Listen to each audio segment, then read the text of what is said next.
sa mga magjawang ang team song ay Liron Sinta. Pinay Liron Sinta. Malaki yan yung papaya. Uy! Ano naman iniisip mo? Ang bastos nito! Sobra! Girl. Maligayang pakikinig mo mga kaibigan sa mga nakaantabay sa atin. Lalo na yung mga nilalang mga kaibigan, ang team song sa buhay ay Pusong Bato. Uy, Sir Benny Antiporda naka-tune in right now. Babati naman mabajak from Benny Antiporda. Uy, hello po. Maligayang bati, kamusta? Sana'y nasa buti kang kalagayan, sir. Ang MAPSA, mga kaibigan sa Makati, MAPSA third shift, Mobile 126, 127, and 128. Mike Oliveros, Macdo, Nuke, Ralph, Steven, Filosofo. Mga nakaantabay itong mga to. Maligayang pakikinig po. Rowena Joy Green, Anna Kratz, Joy Lala, Dios Escalada, and Judith Patrick Calanta ng Florida. Maligayang pagbati po sa inyo lahat. Ami Benisnis Manalaysay, and Jomer, from Mami Lito Tugbo, happy 7th birthday. Katrina Madatu, yan, from General Trias, Cavite. Hello kay Mami Miel at Daddy Emilio na nakita ko nung linggo. Nagsalubong kami. Oh. Tweet nila. Nautosan ng anak magdala ng gamit. Ang pangalan ng anak Richard. Si Danilo ng Pasig is on the other line. Hello. Hello po, Papa Jack. Hi, Danilo. Hingi lang po sana ako ng advice. Kung lalakasan mo yan, pwede. Kung hindi, di next time. Hingi lang po sana ako ng advice, Papa Jack. Dikit mo lagi mo sa phone, iho.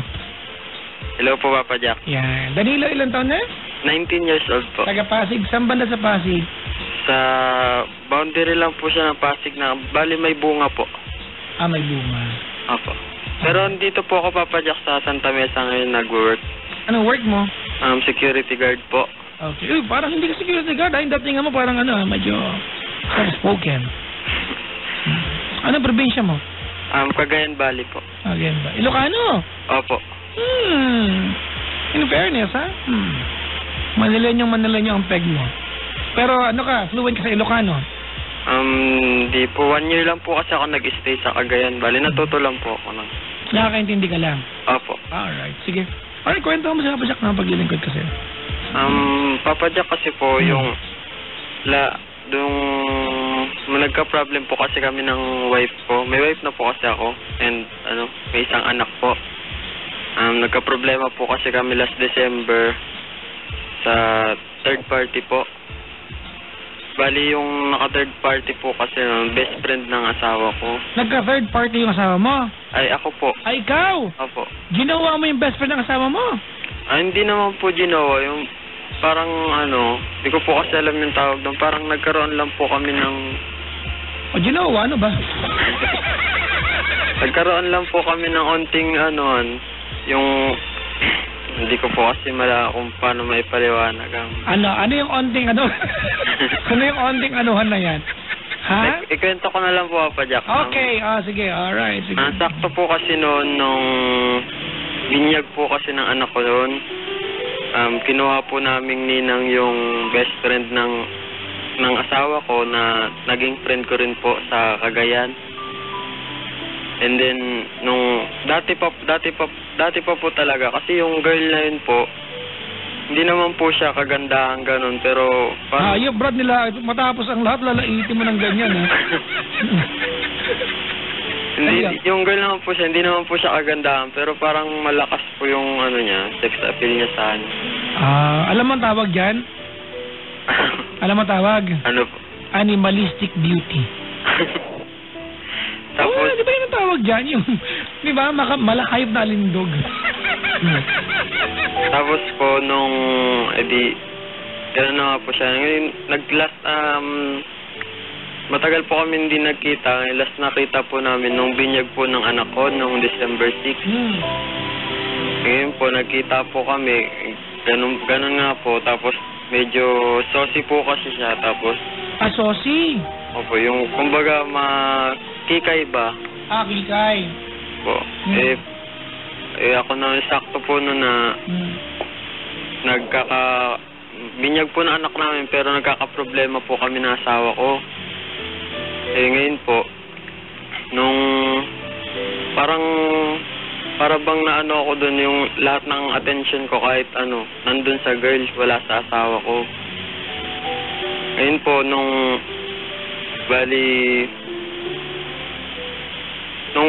nakalipas po yung binyag, mga kinabukasan po, natapos po yung binyag. Pinext ko po yung girl, tapos may mga napag-usapan po kami na ano, tungkol po dun sa problema namin mag-asawa. Shinare ko po lahat dun sa best friend niya. Hanggang sa nakarating po sa punto na parang na-share ko na lahat na nasobrahan, tapos parang sinusuyo ko po yung babae na ano, na kumbaga parang ano ba pong tawag doon, basta parang sinusuyo ko na po yung babae, gano'n, yung girl.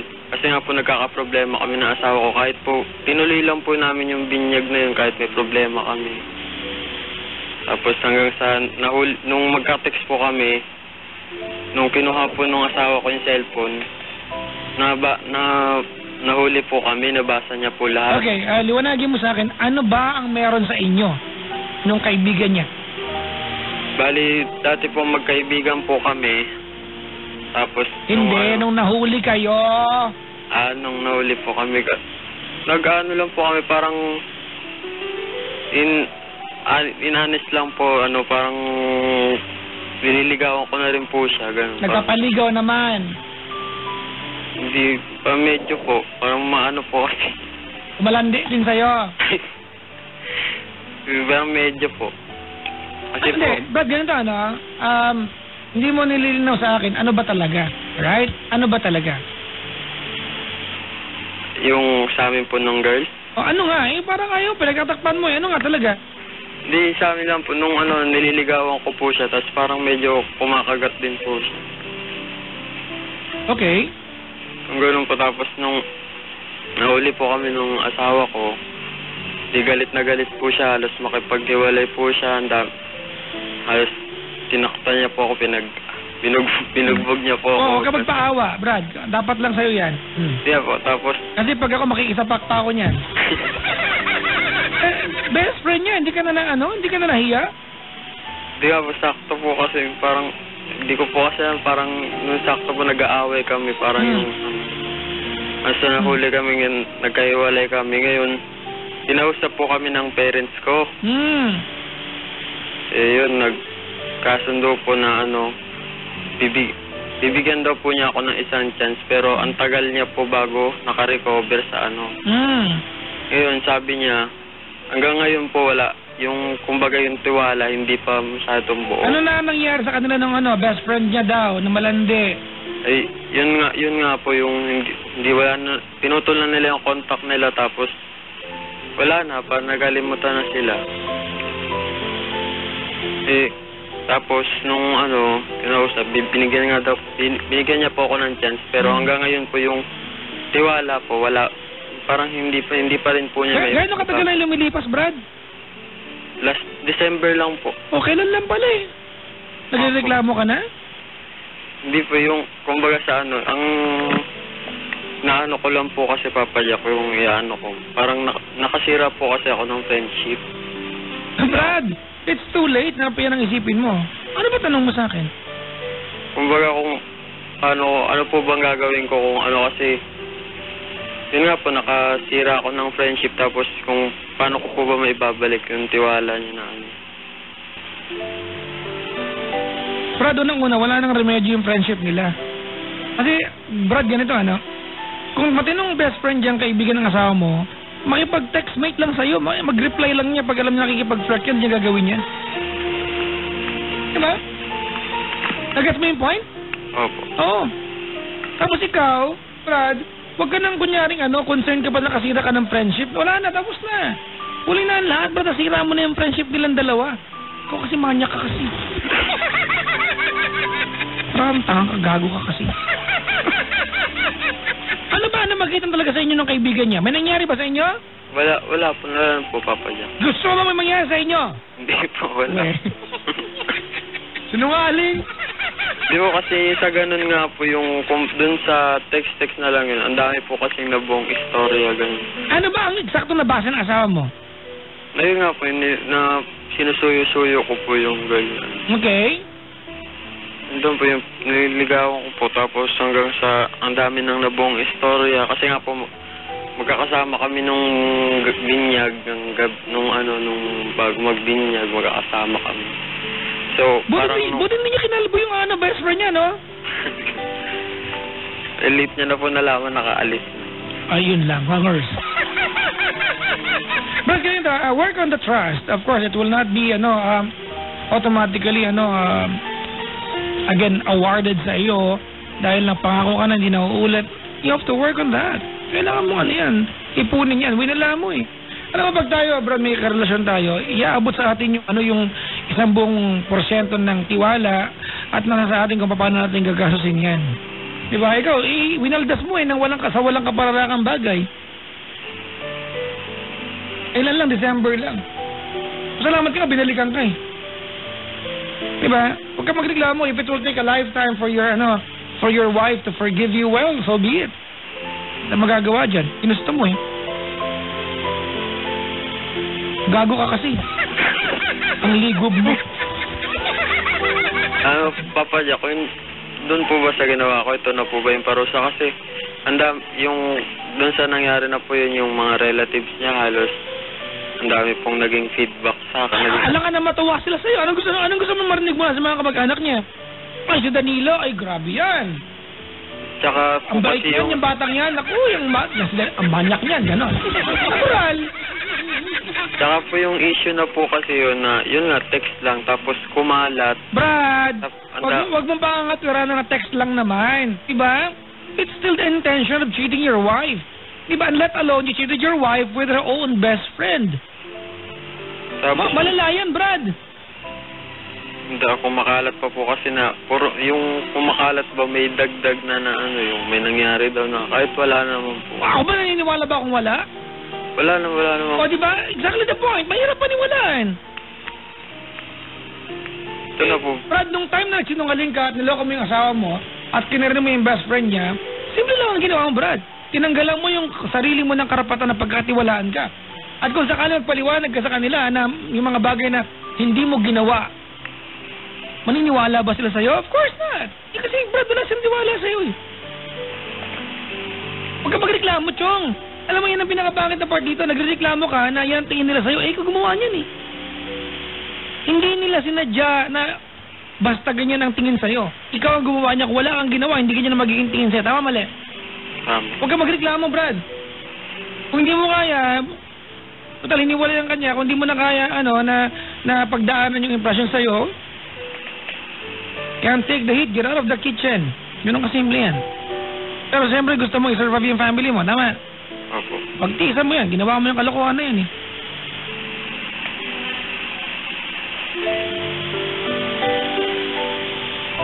Ang hirap po kasi nung papayak na Huwag ka magreklamo, mahirap talaga yan, ginawa mo eh. Ito na ba yung parusa papayak sa akin? Brad, kulang pa yan. Anong parusa tinutukoy mo?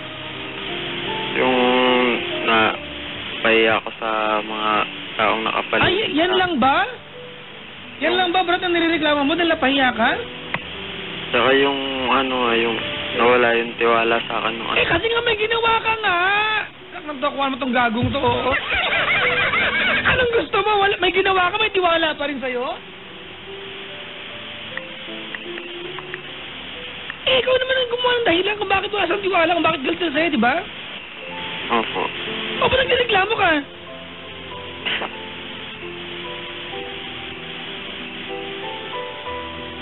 Ha?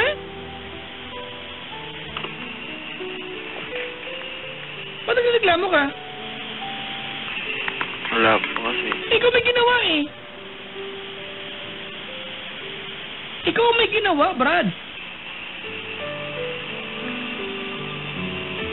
Papayak po kasi nung parang yung mga hinahanap ko po kasi sa asawa ko na hindi niya maibigay, parang doon ko sa babae na kita. Kaya siguro po, ganun. So, pasensya na ha, hindi sapat na katwiran yan. Naintindihan ko yung point mo. Alright, naintindihan ko yan. I completely understand your concerns. Alright? Oo, nahanap mo sa best friend niya, tama? Opo. O sana, pinakatawanan mo yung best friend niya. Hindi mo na pinakatawanan. Remember, Brad, what you had for the best friend is not even love. It's flirting with the best friend. Kung sana pag-ibig yan, di kampi tayo. Hindi naman landi lang yan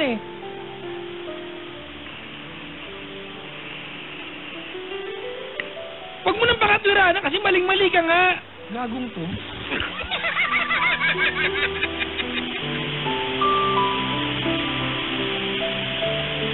Ano na lang po, Papa Jack, kung yung advice na lang po na ako. Simple lang, Brad. Don't complain. Do not complain. Ano yung reklamo ka? Ikaw gumawa ng kasalanan. Bakit ako high pitch? Ano ba yan? Ako. Binabasa ko tuloy yung parts of the brain ulit niya.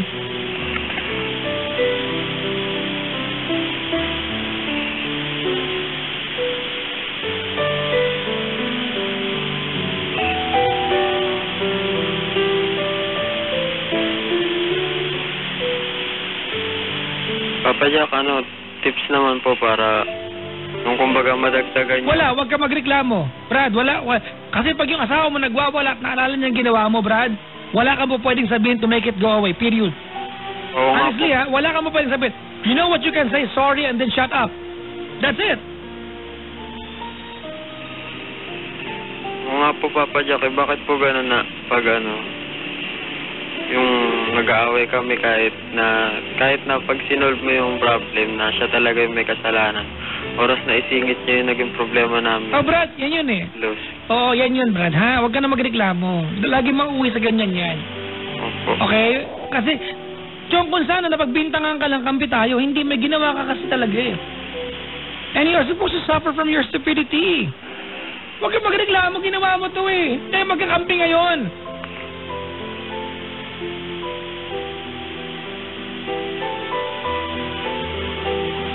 Kulit mo na! May ginawa ka kasi, Brad Ito na lang Papa Jack, hingi lang po sana ako ng tips para yung kung ano pang po bang dapat kong gawin para unti-unti ko maibalik yung tiwala ng asawa ko. Brad, it will happen in her own terms. Believe me.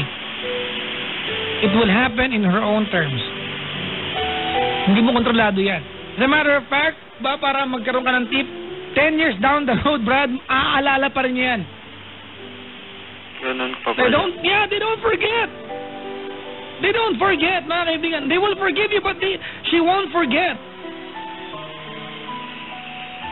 Ginawa mo yan, you have to live with it.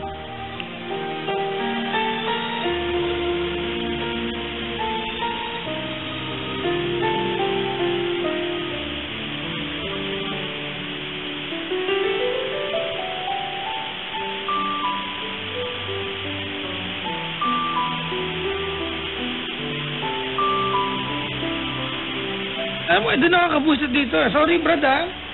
Unang-una sa lahat, nagpapaawa ka. Nakawawa ka, napabibintahan ka. Brad, December ka lang gumawa ng katarantaduhan. Sabinyag pa ng anak mo, sampalin kita dyan Di ba, ano lang ba ngayon? Marso 1 lang. March 1 lang ngayon, di ba? Napaka-fresh niyan. Nagrereklamo ka na. Mali yan, Brad. Lagi mauwi yung away niyo sa kung ano nagawa mo. Ganyan yan, ganyan sila. Ganyan sila. Sabi ko kasi, Brad, kahit nakasunog ka ng sinaing, mauuwi sa panloloko mo. Di ba? Mauuwi yan doon. Hindi ko pinantayan yung nasunog tuloy sinaing. Hayop ka, naalala ko na naman. Ganun nga. Naalala ko na naman, niloko mo ako kami ng best friend ko, pinag-ayaw mo kami, manyak ka. Mauuwi yan sa ganyan. And you have to live with it. You have to accept the fact that it will always be part of the fight. Hindi po ba talaga yun, Papa Jack? Ano na? Kahit ilang taon, hindi po ba mawawala sa isip niyo? I don't know, Brad. Kasi alam mo, lalong mahirap tumawala sa utak niya kasi nagrereklamo ka. You are being impatient.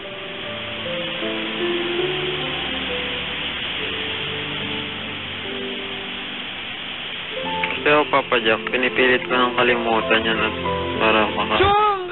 Very recent kasi, naintindihan mo ba? Ang hirap naman kausap. Alam mo kung ako ang kaibigan ng asawa mo, pahihiwalayin ko sa'yo yan. Bubusit na ako sa'yo. Gumawa ka ng kasalanan, gusto mo swelto ka kagad, sampaling kita eh.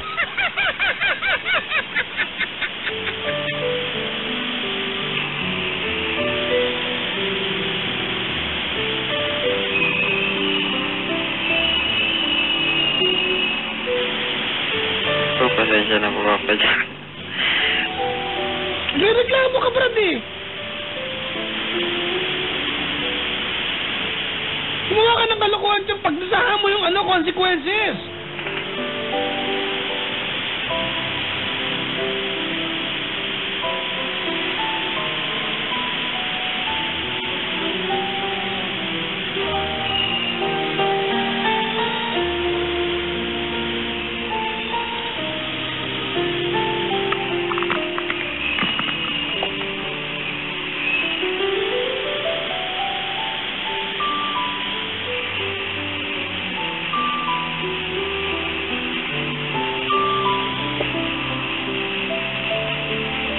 Pwede ko marinig yung mensahe mo para sa iyong asawa kung nakikinig siya. Mine? Anong taon tawagan niyo?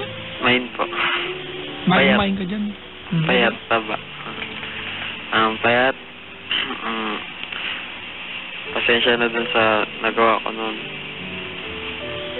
Alam ko, kahit okay tayo, kahit minsan okay tayo, alam ko, hindi pa rin mawala sa isip mo yun. Pinipilit ko naman lahat gawin na para lang maibalik yung tiwala mo sa akin.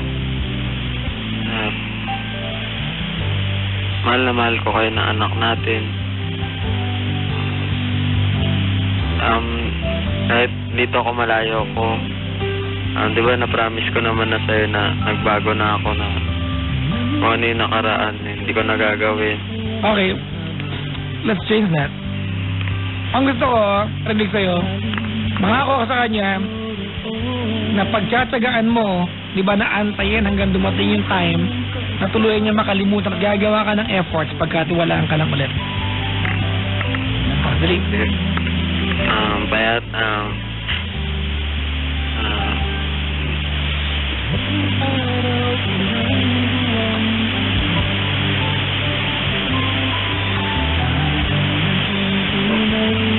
titiis ako at hintayin ko kahit gaano katagal na panahon para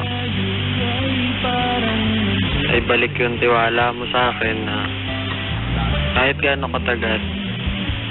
Kasi nga mahal na mahal kita. Mahal ko kayo ng anak ko. Kahit tupakin ka araw-araw. Kahit na magalit ka sa akin araw-araw, mamahalin pa rin kita. Para rin sa anak natin, para sa relasyon natin. Diba may pangako tayo sa isa't isa na hindi tayo maghihiwalay.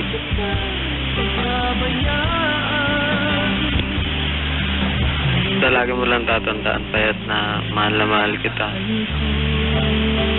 Ingatan kita lagi. Sisikap ako para sa pamilya natin, para maayos yung pamilya natin. Lumaki yung anak natin na itakot sa Diyos.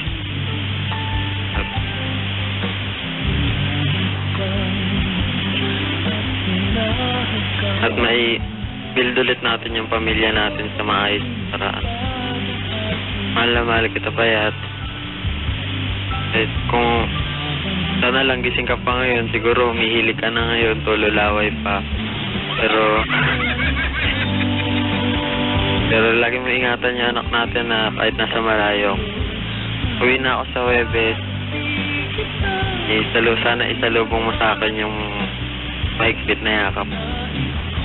Mahal kita. I love you, Payat. Okay na po, Papa Jack.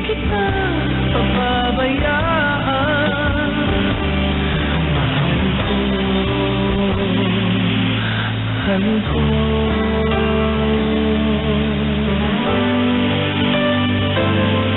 Brad? Papa Jack. Pwede ba magpakatotoo sa'yo? Okay. Okay lang? Okay. Actually, wala namang pakialam kahit di okay. Alam mo, bait-baitan ka. Mukha ba naniniwala ko sa pangako mo? It doesn't come from the heart. So, diretsahin kita. Alright? Una-una, ulitin ko, do not be impatient. Di ba? Kasi, Chong, walang ganitong eksena ngayon sa buhay niyo mag-asawa kung hindi ka gumawa ng katarantaduhan. Tama, mali? Tama. Di ba? Hindi katiting, Brad, na pagiging impatient pag pakikita sa asawa mo kasi kasalanan mo ba eh. This is completely and entirely your fault. Understand? You understand? Mukha ka ng kalokohan eh. Diba? If it will take her 10 years to forget the stupidity na ginawa mo, Brad, nasa sa kanya yan. Naintindihan mo? Tiisin mo yan, ginawa-gawa mo yan eh. Okay? Okay. Sige na. It's a good thing that you recognize na meron dapat gawin. But other than that, Brad, be patient. It will happen in her own terms. Huwag mo siya madaliit. I'm sure kung bilang babae, Brad, kung po pwede lang makalimutan niya, gusto niya makalimutan, hindi rin madali sa kanila yan. Alright? Sige na, matulog ka na doon. Ay, naka-duty ka ba? Pajak naman, naka-duty ako. O, di wag ka pala matulog. Baka mamaya may SOP ka. Kala may SOP? Hindi po. Sleeping on post. Ano ka ba? Hindi mo alam. Hindi po, Pajak. Yun yun. Kaso ng gwardiya yan. Sige, salamat sa pagtawag. Salamat po, Pajak. Mga kaibigan niyan po yung